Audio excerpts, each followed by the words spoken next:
अऊज़ु बिल्लाहि मिनश शैतानिर रजीम बिस्मिल्लाहिर रहमानिर रहीम रब्बिग़फिर वरहम व अंता खैरुर राहिमीन। तोशा ले लो।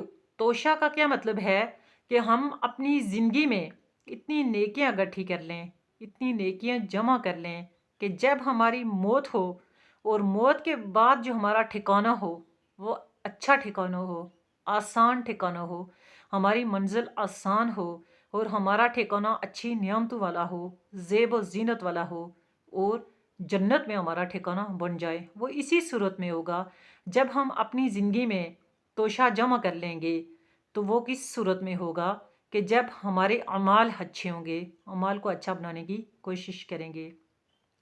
हज़रत इब्न उमर रज़ी अल्लाह ताला अन्हु इरशाद फरमाते हैं कि एक मरतबा हुज़ूर पाक सल्लल्लाहु अलैहि वसल्लम ने मेरा मूंढा पकड़कर मुझसे कहा कि ए उमर, तुम दुनिया में ऐसे रहो जैसे कोई अजनबी होता है, या ऐसे रहो कि जैसे एक राह चलता मुसाफिर हो।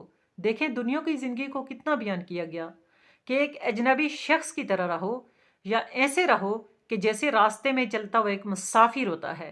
इस तरह दुनिया में रहो, यानी कि दुनिया के साथ अपना दिल ना लगाओ, दुनिया के साथ आप अपना जो है तन मन धन लगा कर ना बैठें, बल्कि मुसाफिर की तरह रहें।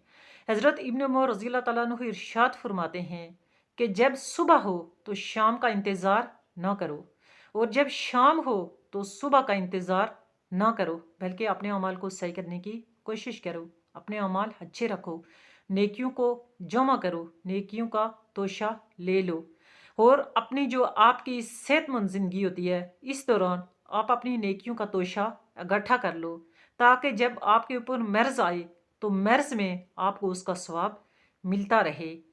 और इसी तरह आप अपनी ज़िंदगी में जो है इतना तोशा जमा कर लें कि मौत पे काम आए। जब मौत हो तो आपकी मंजिल आसान हो, आपका ठिकाना अच्छा हो और जन्नत में आपको जगह मिले। ये इसी सूरत में होगी कि जब हम अपनी रास्तों को सही रखेंगे, अपनी मंजिलों को सही रखेंगे, अपने अमाल सही रखेंगे, अपने दिल को, अपनी रूह को, अपने ज़हन को सही रखेंगे और सीधे डायरेक्ट अमाल को जो है सही करने की कोशिश करेंगे, नेकियों को जमा करने की कोशिश करेंगे, तो इसी सूरत में हमारा तोशा जमा होगा और हमारी मंजिल आसान होगी, हमारा ठिकाना भी अच्छा होगा।